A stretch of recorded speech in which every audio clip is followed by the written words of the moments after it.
Kim Jae-yun sat in the massive international conference room, surrounded by screens showing data streams she had never seen before. 3 weeks had passed since the luminary's first contact, and now she found herself part of the global team chosen to work with the alien database. "This is incredible," she muttered, her fingers flying over her keyboard. As one of South Korea's top programmers, she had seen all kinds of code, but this was different. The luminary's database wasn't just a collection of information. It seemed alive, responding to queries in ways that felt almost human. "How are you progressing, Miss Kim?" a gentle voice asked. Jae-yun looked up to see the holographic form of the luminary representative they called First Speaker. Like all luminary, it appeared as a being made of shifting light, beautiful but somehow unsettling. "The interface is complex," Jae-yun answered carefully, "but we're making progress." The First Speaker moved closer, its light casting strange shadows on her screens. "Perhaps we could help speed up the process. We could grant you direct neural access to the database."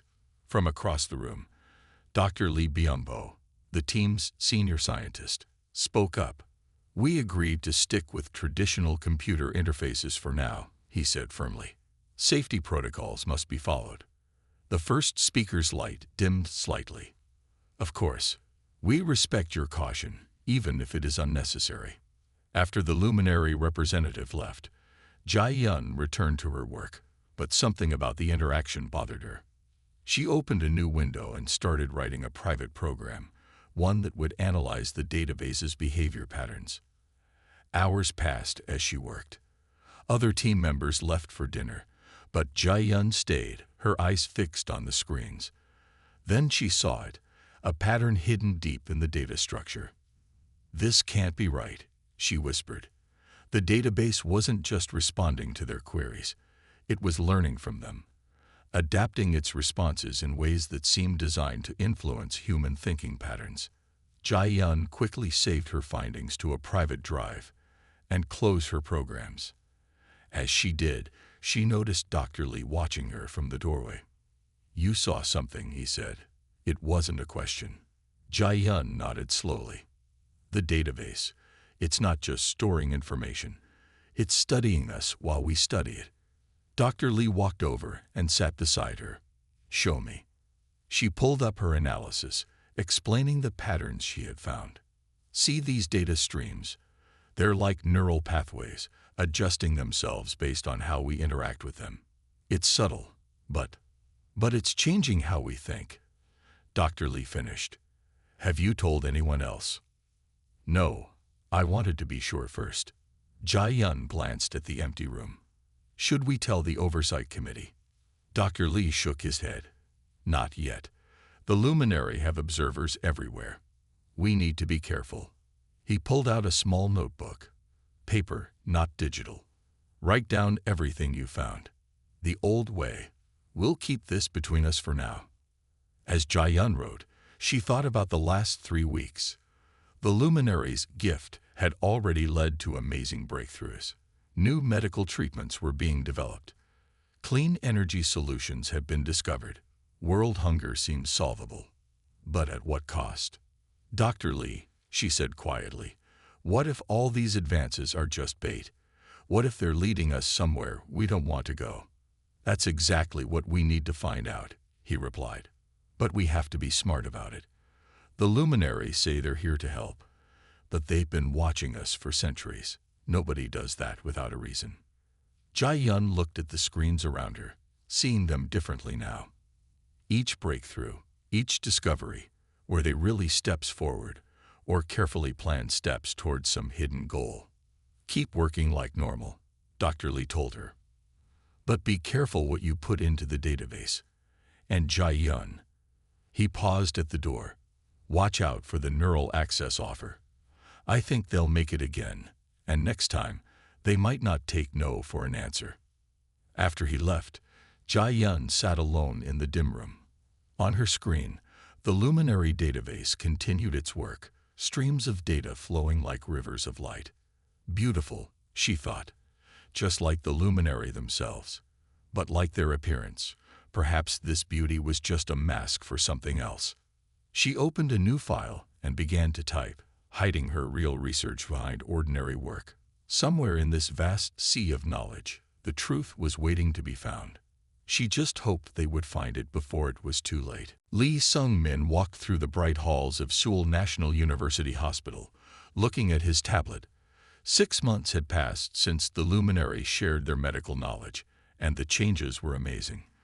Diseases that once seemed hopeless now had cures. Patients who couldn't walk were running again. "Dr. Lee," a nurse called out. "The results from the new cancer treatment are in." Sung-min smiled as he looked at the data. Another success. The luminaries' medical technology was nothing short of miraculous. Cancer cells didn't just die. They transformed into healthy cells. It was beyond anything humans had thought possible. "Send the results to my office," he said. "I'll update the treatment records." In his office, Sung-min found his colleague, Park Do-ha, waiting for him. Do-ha didn't share his excitement. Instead, he looked worried. "We need to talk," Do-ha said, closing the door. "Something's wrong with the patients." Sung-min sat down at his desk. "Wrong. The treatments are working perfectly. The success rate is nearly 100%. Do-ha pulled out a thick folder. "Paper, not digital. Look at these reports. Patients who receive the new treatments. They're changing." "Of course they're changing," Sung-min said. "They're getting better." "No, it's more than that." Do-ha opened the folder. "They're different. Their personalities, their memories. Small changes at first, but they're getting bigger." He showed Sung-min a series of patient interviews. People who had never liked music now played instruments perfectly. Others forgot their childhood memories, but could explain complex quantum physics. A former artist could no longer paint but solved advanced mathematical problems in seconds. "This isn't healing," Do-ha said quietly. "It's reprogramming." Sung-min stared at the reports. "Have you told anyone else?" "Just one person, Kim Jae-yun from the database team. She's found something similar in the luminaries' data patterns, she thinks." A knock at the door interrupted them. They turned to see a luminary observer floating in the doorway, its light pulsing gently. "Dr. Lee, Dr. Park," it said. "We've noticed some concerns about the treatment outcomes. Perhaps we could discuss them." Sung-min felt a chill despite the room's warm temperature. He hadn't reported any concerns. How did they know? "Of course," he said, trying to sound casual. "We were just reviewing the latest success rates." "Excellent," the luminary said. "We have a proposal. Direct neural integration with our medical database would help you understand the treatments better. Would you be interested?" Do-ha spoke before Sung-min could answer. "We prefer to learn at our own pace. Thank you." The luminary's light flickered. "As you wish. But remember, we're here to help. The faster you embrace our knowledge, the better for everyone." After it left, Sung-min looked at the patient reports again. He thought about his own excitement over the medical breakthroughs. Had he been so focused on the cures that he missed their cost? "We need to document everything," Do-ha said. "The old way, on paper, and we need to warn people." "They won't believe us," Sung-min replied. "The treatments work. People are getting better. Who would believe there's a dark side to that? Then we'll prove it."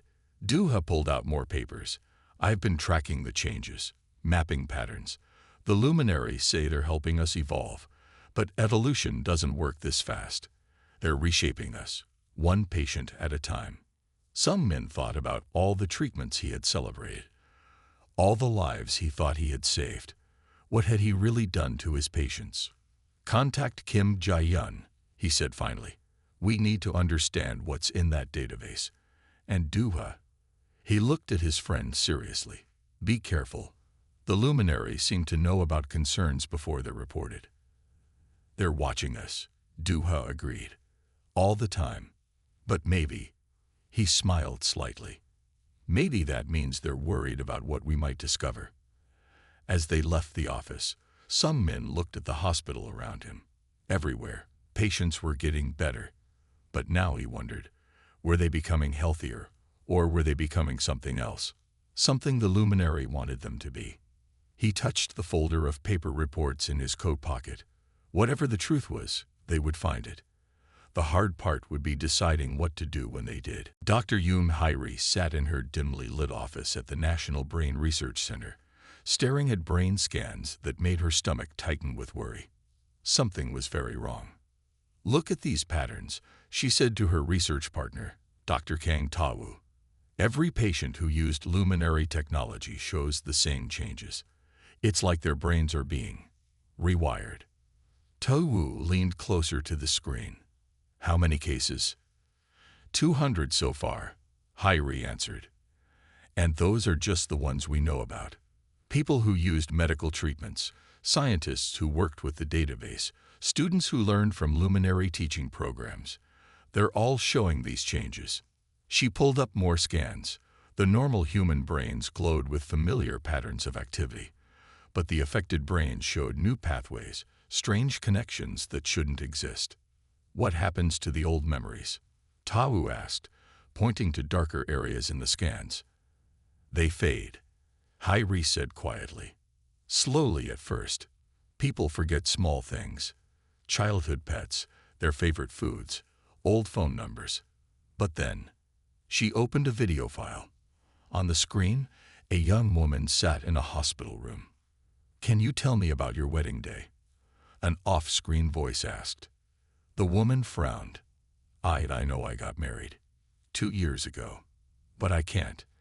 The details are gone, but I can explain quantum mechanics now. I never studied physics before, but it's so clear in my mind." Hairi stopped the video. "We have dozens of cases like this. People losing personal memories but gaining new knowledge that comes from the luminary database."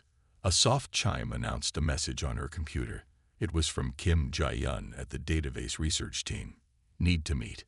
Found something important. Not over computer. Tonight. 8 p.m. Old library." "The luminaries say these changes are normal," Taewoo said. "Part of humanity's evolution." "Evolution doesn't work like this," Hairi replied, thinking of her conversation with Park Dua from the hospital. "This is more like programming." She stood up and walked to the window. Outside, people walked around using new luminary devices. Students learned from alien teaching programs. Patients received advanced treatments. Everyone thought they were moving forward, but were they really moving at all? Or were they being moved? "We need to go public with this," Taewoo said. "Not yet." Hairi turned back to him. "First, we need proof that can't be denied. And we need to understand what they're really doing to us." A gentle glow filled the room as a luminary observer appeared. Both scientists tried not to show their surprise. "Dr. Yoon." "Dr. Kang," it said, its voice musical and calm. "We notice you have concerns about neural adaptation patterns." "Just routine research," Hairi said, keeping her voice steady. "Perhaps we could help," the luminary offered. "Our neural interface would give you direct access to our complete understanding of brain function." "Thank you, but we prefer traditional research methods," Hairi replied. The luminary's light pulsed slightly. "As you wish. But remember, resistance to change only slows progress. We want what's best for humanity." After it disappeared, Taewoo let out a breath. They always know. Every time someone questions something, they show up. "Which means they're worried," Hairi said. "They want us to use their neural interface. But why? What happens to people who connect directly to their systems?" She looked at her computer, thinking about Jae-yun's message. Something was happening, something bigger than memory loss and strange new knowledge. The luminary were changing humanity, one brain at a time. "Keep gathering data," she told Taewoo. "But be careful. Use paper records when you can, and watch for patients showing extreme changes. I think..." She paused, choosing her words carefully. "I think we're running out of time." As night fell over the city, Hairi packed her paper notes into her bag. In a few hours, she would meet Jae-yun and learn what the programmer had discovered. But looking at the glowing luminary devices that filled her office, she wondered, How much of humanity would be left by the time they understood the truth? The old library stood dark against the night sky. Kim Jae-yun waited in the dusty history section, surrounded by paper books that few people read anymore. She checked her watch again. 7:58 p.m. Park Do-ha arrived first, followed by Dr. Yoon Hae-ri. They moved quietly between the tall shelves, away from windows and security cameras. "Did anyone follow you?" Jae-yun asked. Both shook their heads. Do-ha spoke first. "What did you find?" Jae-yun pulled out her notebook. "Paper, not digital." "I found their real plan," she said quietly. "And it's worse than we thought." She opened the notebook, showing pages of hand-drawn diagrams. The database isn't just storing information. It's a template for rewriting human consciousness. Every piece of luminary technology, the medical treatments, the teaching programs, the neural interfaces, they're all parts of the same system. "A system for what?" Hae-ri asked. "For harvesting," Jae-yun said. "The luminary don't eat like we do. They feed on consciousness itself. They need minds that are compatible with their own." Do-ha's face went pale. "The changes in our patients, our preparation," Jae-yun finished. "They're slowly changing human minds to make them digestible, like farmers preparing crops for harvest." Hae-ri pulled out her own notes. "That explains the brain scans. The new neural patterns match luminary energy signatures. They're not helping us evolve. They're turning us into food." "But why take so long?" Do-ha asked. "Why not just attack?" "Because they need us to change willingly," Jae-yun explained. "The process only works if we accept it. That's why they offer instead of force. Every time someone uses their technology, every time someone connects to their database, they get a little more control." A sound made them all freeze. Footsteps moved past their section, then faded away. "Just a security guard." "How long?" Hae-ri whispered. "How long before there are too many changed people to stop this?" Jae-yun checked her calculations. "At the current rate, 3 months, maybe less.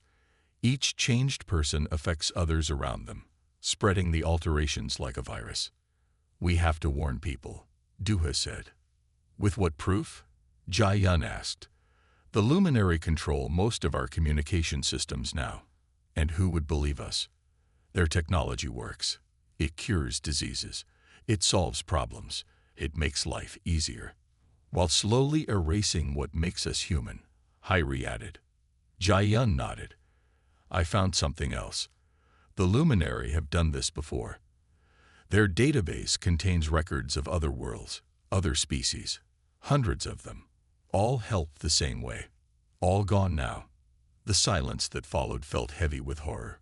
Somewhere outside, a car passed by, its headlights briefly lighting the dusty shelves. "Dr. Han Da-won," Do-ha said suddenly. "The physicist who first detected them. He needs to know about this." "Already contacted him," Jae-yun said. "He's been working on something, a way to disrupt luminary energy patterns. But he needs help." "He'll have it," Hae-ri said firmly. "I can get him brain scan data. Do-ha can provide medical records. Jae-yun, you have the database analysis." "We'll need more help," Jae-yun said. "People we can trust. People who haven't used much luminary technology." "I know some," Do-ha offered. "Scientists who were skeptical from the start. Military contacts who kept their distance." "Good," Jae-yun said. "We'll need them all.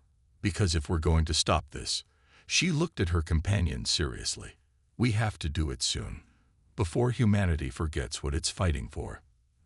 They spent another hour sharing information, making plans. When they left, they went separately, taking different routes home, carrying their paper notes carefully hidden.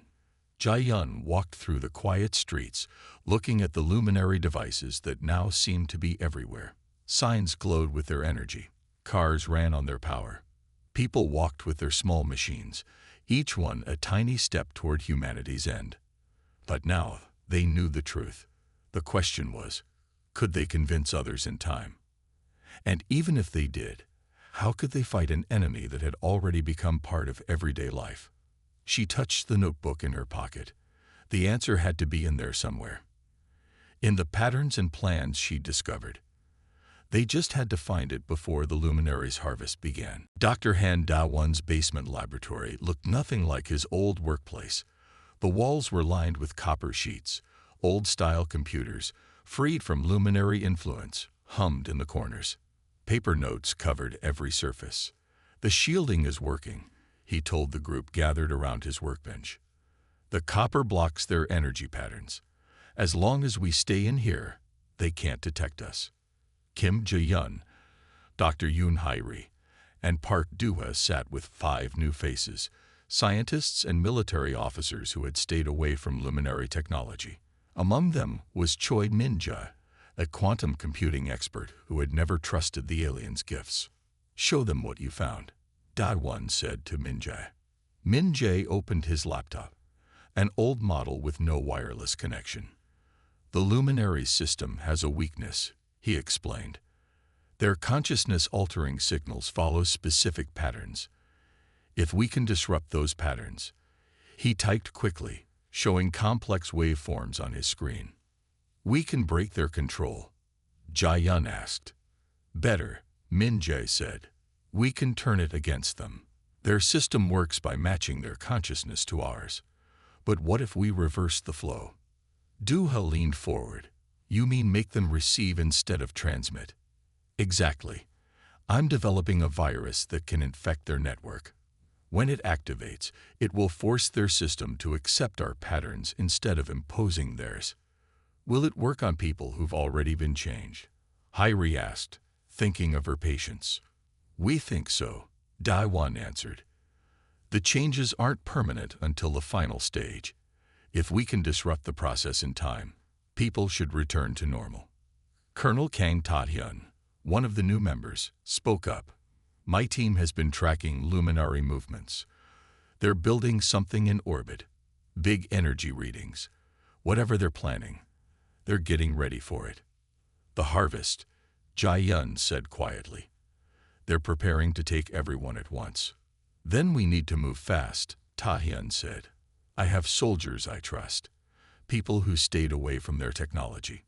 We can protect you while you work." "We'll need more than soldiers," Do-ha added. "We need a way to spread the truth. People deserve a chance to resist." "I have an idea about that," Min-jae said. "The old radio frequencies, the luminary don't monitor them anymore. Nobody uses them. We can set up a network, share information without them knowing." Day-one nodded. "Good, but our biggest problem is still their observers. They watch everything." "Not everything," Jae-yun corrected. "They watch digital signals. Electronic communications. They don't understand why we would use anything else. That's why we use paper, old computers, face-to-face meetings." "Their arrogance is their weakness," Hae-ri said. "They think they're so advanced that they don't need to watch for primitive methods." The group worked through the night, planning their resistance. Min-jae and Jae-yun developed the virus. Do-ha and Hae-ri prepared medical treatments to help people fight the changes.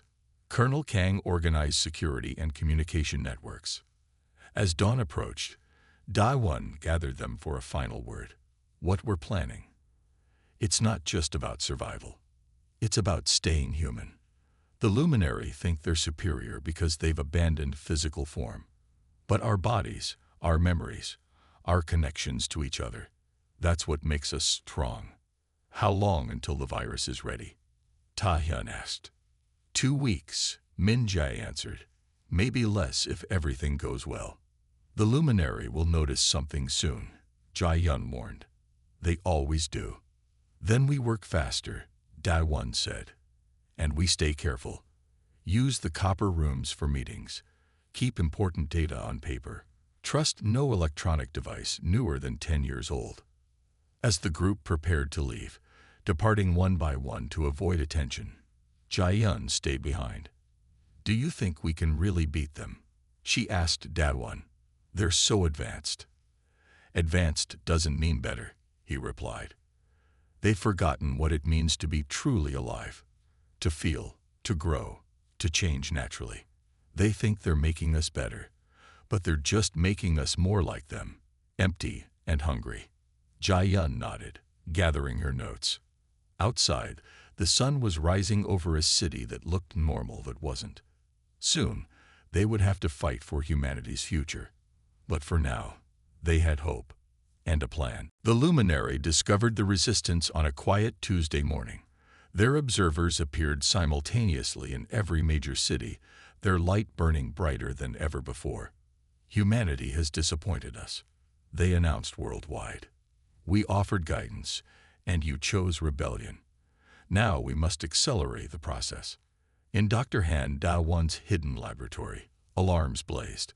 They're powering up their orbital stations, he shouted, looking at old radar screens. All of them at once.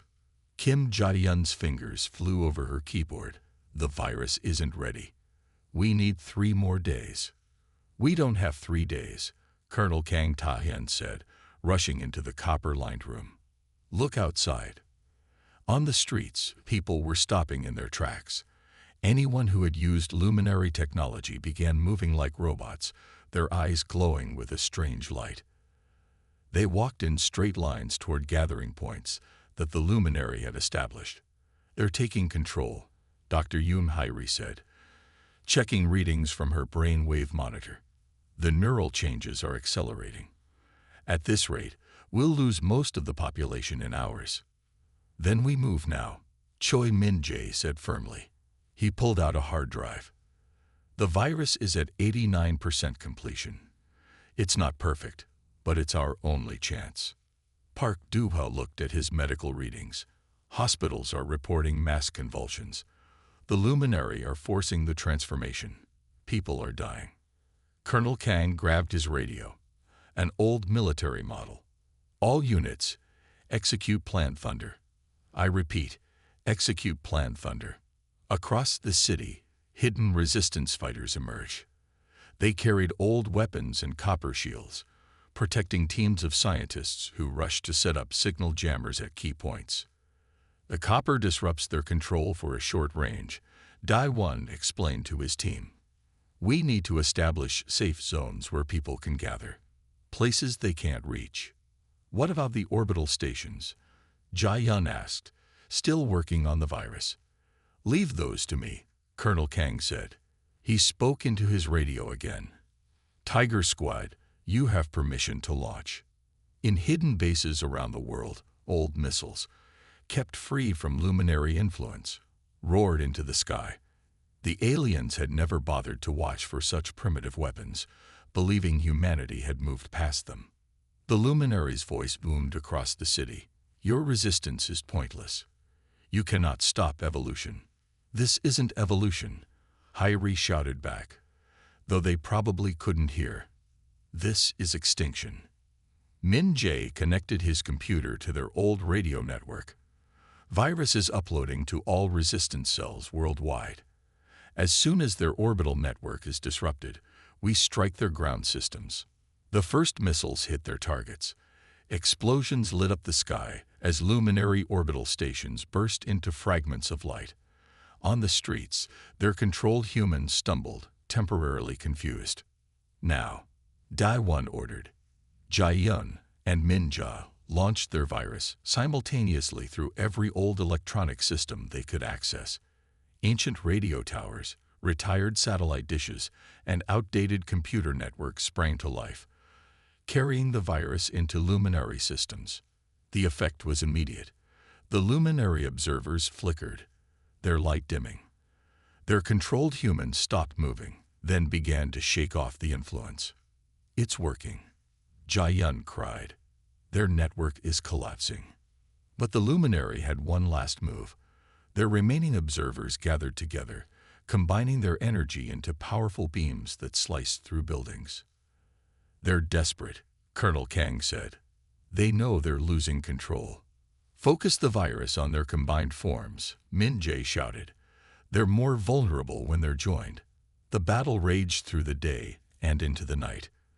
The resistance fought street by street, setting up copper safe zones and helping people break free from luminary control. Military units protected the scientists as they worked to spread the virus and maintain the jammers. In the hidden laboratory, Dai-1 watched the city's power grid. Their energy signature is weakening, he reported.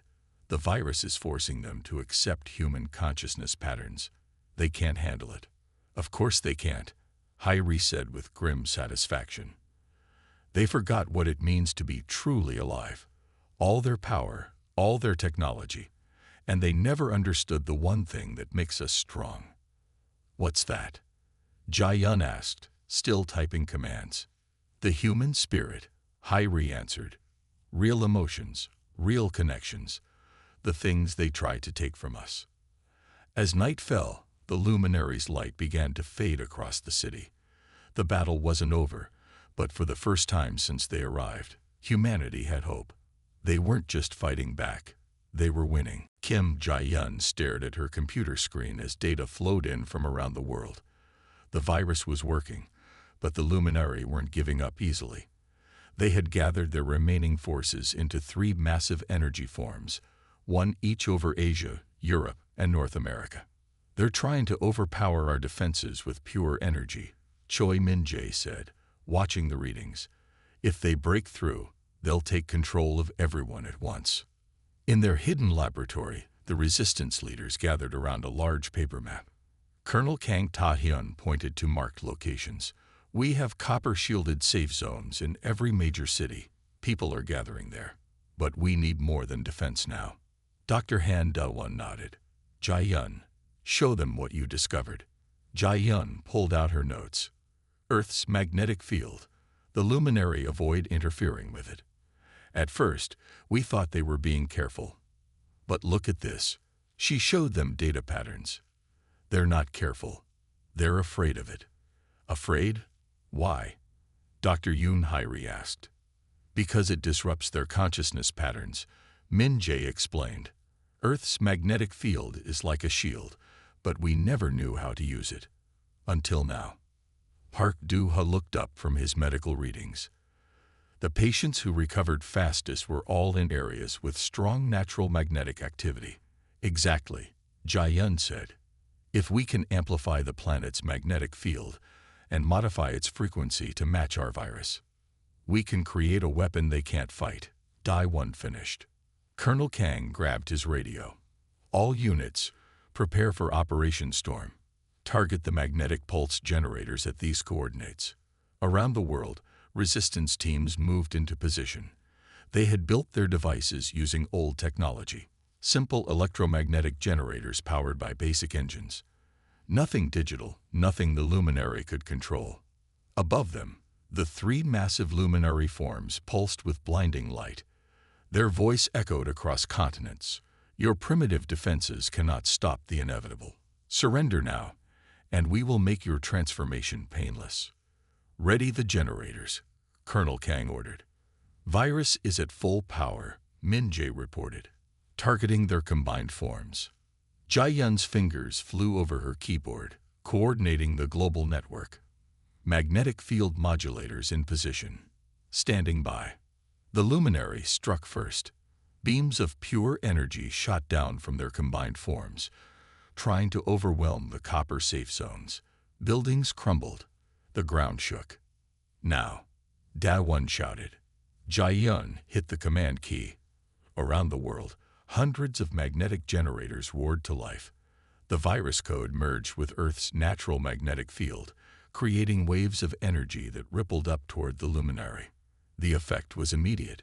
The aliens' massive forms wavered, their light flickering. Their energy beams weakened. It's working, Hyrie cried. Their consciousness patterns are breaking down. Push harder, Colonel Kang ordered. All generators to maximum power. The luminary tried to adapt, changing their energy frequency. But Min-jae was faster, adjusting the virus to match each change. They can't handle the complexity, he said with fierce joy. Human consciousness is too chaotic, too alive for them to copy. The magnetic waves grew stronger. Around the world, people watched as the luminary's light began to fracture. Their perfect forms cracked like glass, leaking energy into the sky. Their network is collapsing, Jai-yun reported. The virus is inside their core systems. The luminary made one last attempt. Their three forms tried to combine into a single enormous entity, but this only made them more vulnerable. All teams, full power. Colonel Kang shouted into his radio. Everything you've got. The magnetic generators strained at maximum output. The virus, carried by waves of magnetic energy, surged upward. It hit the luminary's combined form like a tsunami hitting a sandcastle. Their light shattered. Fragments of their consciousness rained down, harmless now, dissolving in Earth's protective magnetic field. In the laboratory, the team watched their readings. One by one, the signals showing luminary presence winked out. Did we do it? Duha asked quietly. Is it over? Jai-yun checked her screens. Their network is gone. The virus is cleaning out the last traces of their code. She looked up at her friends, tears in her eyes. We won. But Daewon shook his head. Not yet. We still have work to do.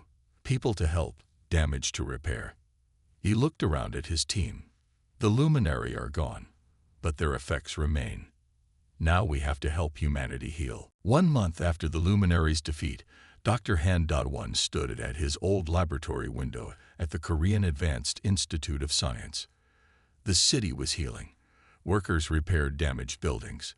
People walked the streets freely again. In hospitals, the last patients affected by luminary technology were recovering their memories. The final test results are in, Park Duha said, walking into the office with a paper report. No trace of luminary influence remains in any of the patients. Their original memories are returning, and the artificial knowledge is fading.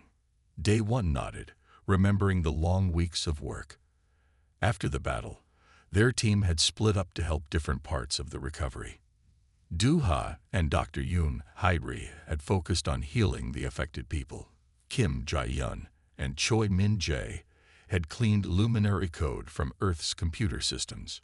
Colonel Kang Ta-hyun had coordinated the global cleanup of alien technology. How are the children doing? Daewon asked. Better than the adults, Duha replied with a smile. They bounce back faster. Most of them have already readjusted to normal learning. The door opened again, and Jae-yun entered with Min-jae. They carried boxes of old computer parts, safe technology they had checked and cleared for use. The internet is clean, Jae-yun reported. We've replaced all the luminary networks with our own systems, simpler but safer. And the virus? Daewon asked. Still running in Earth's magnetic field, Min-jae said. It will protect us from any similar attacks in the future, like an immune system for the planet. Hairi arrived next, followed by Colonel Kang. They gathered around Daewon's desk, no longer covered in copper sheets, but still holding plenty of paper records. The United Nations wants to meet with us, Colonel Kang announced. They're creating a new defense program. Early warning systems, using our old technology methods. They want us to help design it. They finally understand, Hairi said. Newer isn't always better. Sometimes the simple solutions are the strongest. Jae-yun opened her laptop. A new model, but built with trusted technology. Look at this, she said, showing them a global map. Green lights covered every continent. These are all the recovery centers. People helping people, using what we learned to build something better. Not just better, Duha added, more human. The luminary thought they were perfect because they had abandoned physical form, but they didn't understand what they had lost. Emotions, Hairi said. Connections, Min-jae added. Free will, Colonel Kang continued. The ability to choose our own path, Jae-yun finished. Daewon looked at his team. No, his friends. They had faced impossible odds together.